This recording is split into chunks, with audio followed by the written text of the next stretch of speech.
Se a gente fala a palavra burocracia, o que vem na cabeça? Provavelmente papelada, fila, um monte de processo lento, né? Pois é, muitas vezes é isso mesmo. Mas e se a burocracia for, na verdade, a espinha dorsal de quase tudo no nosso dia a dia? Nessa análise, a gente vai olhar para além do carimbo e da papelada para entender a burocracia como a estrutura que, no fundo, organiza o mundo moderno. Vamos nessa? Ok, vamos começar com uma pergunta para a gente pensar junto. Uma escola, uma empresa, uma prefeitura. O que todas essas coisas têm em comum? Parece que não tem nada a ver uma com a outra, né? Mas a resposta está justamente na forma como elas são estruturadas. Todas elas são organizações, e a lógica por trás delas que a gente vai desvendar hoje. E olha só o nosso roteiro. Primeiro, a gente vai entender o básico. O que é uma organização? Depois, vamos mergulhar no modelo ideal de burocracia de um cara chamado Max Weber. Na sequência, vamos ver outras formas de analisar essas estruturas, pensando em quem manda e quem ganha com isso. E para fechar, vamos entender por que a burocracia pode dar tão errado e quais são os modelos que estão surgindo por aí. Então, vamos começar pelo começo. Antes de falar de burocracia, a gente precisa ter bem claro o que é uma organização. Bom, de forma bem simples, uma organização é um grupo de pessoas e recursos trabalhando juntos para alcançar um objetivo. Imagina construir uma casa. Uma pessoa sozinha talvez até conseguisse, mas é levar uma vida. Agora, se a gente junta um time coordenado, arquiteto, pedreiro, eletricista, o objetivo é alcançado de um jeito muito mais rápido e eficiente. Essa é a grande sacada de uma organização, a ação em conjunto coordenada. E para essa mágica acontecer, toda a organização tem 4 elementos fundamentais. Primeiro, os objetivos, ou seja, o porquê de ela existir. Segundo, os recursos, que podem ser pessoas, grana, tecnologia. Terceiro, a divisão do trabalho, que é definir quem faz o quê. E por último, um processo de transformação, que é como os recursos são usados para gerar os resultados esperados. E essa imagem das engrenagens é perfeita para explicar a divisão do trabalho. Pensa só, cada pessoa ou cada setor é uma engrenagem com uma função bem específica. Sozinha, uma engrenagem não faz muita coisa, mas quando todas elas se encaixam e giram de forma coordenada, elas movimentam uma máquina inteira.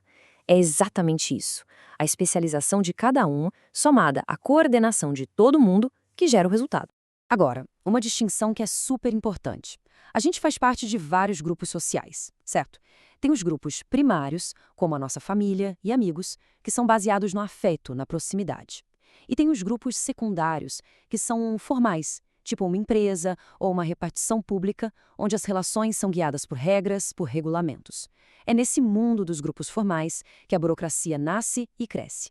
E falando em burocracia, a gente tem que falar do grande pensador do assunto, o sociólogo alemão Max Weber.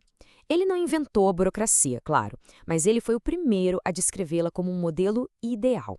E aqui, ideal não quer dizer perfeito, mas sim a forma mais pura, mais racional e eficiente de organizar a sociedade moderna que estava surgindo naquela época.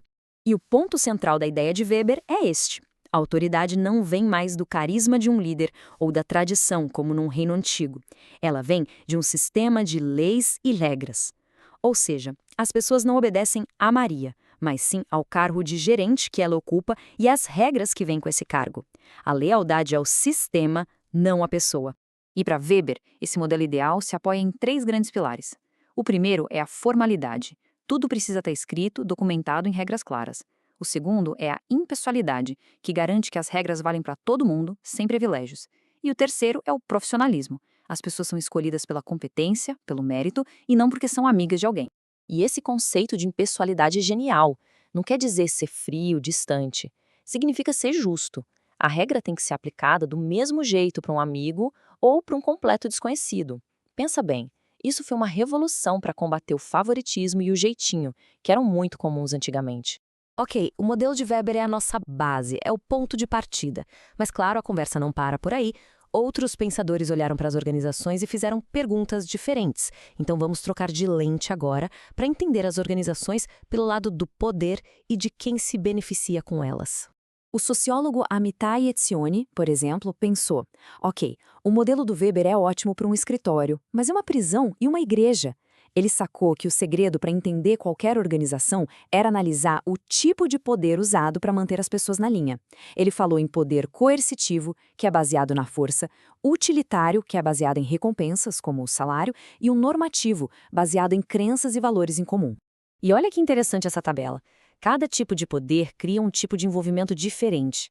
O poder coercitivo da punição gera uma obediência por medo, uma relação que ele chama de alienatória. Já o poder utilitário, que a gente vê na maioria das empresas, cria uma obediência calculista. As pessoas fazem o trabalho porque recebem por isso, é um cálculo. E o poder normativo, que talvez seja o mais forte, inspira um envolvimento moral.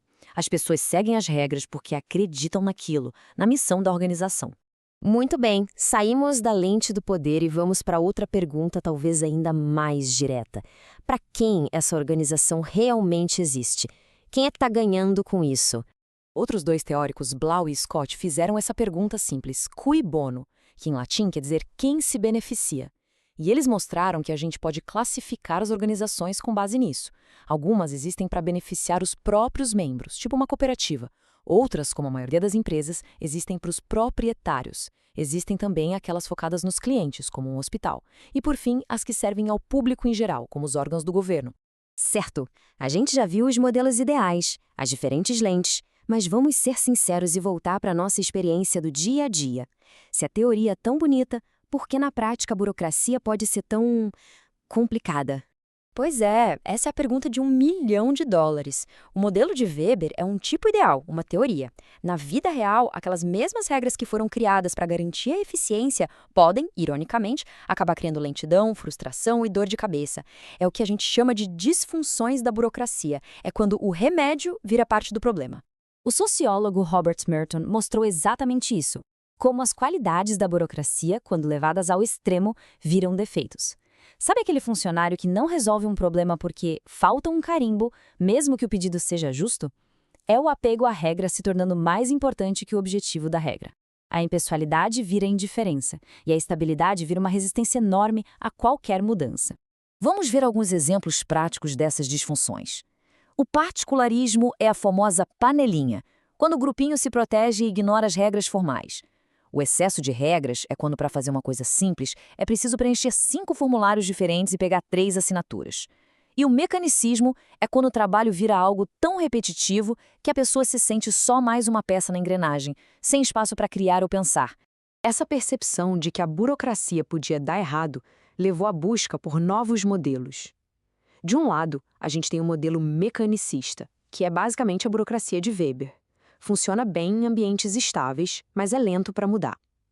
Do outro lado, surge o modelo orgânico, que é muito mais a cara do nosso mundo de hoje. Ele é flexível, a cooperação é mais importante que a hierarquia e as tarefas mudam o tempo todo. Pensa numa startup de tecnologia. Então, o que a gente tira de tudo isso? A grande lição é que a burocracia de Weber nos deu a base, o DNA da organização moderna. Mas para ter uma visão completa, a gente precisa de mais ferramentas. Precisa entender as relações de poder, precisa perguntar quem se beneficia de verdade e, principalmente, precisa ver se a organização é uma máquina rígida ou um organismo vivo, capaz de se adaptar. E para a gente fechar, fica aqui uma provocação. Essa estrutura toda que organiza as nossas vidas, a burocracia, ela é uma ferramenta indispensável para a gente ter o mínimo de ordem ou é um mal inevitável da vida moderna? Talvez a resposta seja que ela é as duas coisas ao mesmo tempo. E o nosso desafio, como profissionais e cidadãos, é sempre lutar para que ela funcione mais como uma ferramenta útil e menos como um labirinto sem saída. Fica aí a reflexão.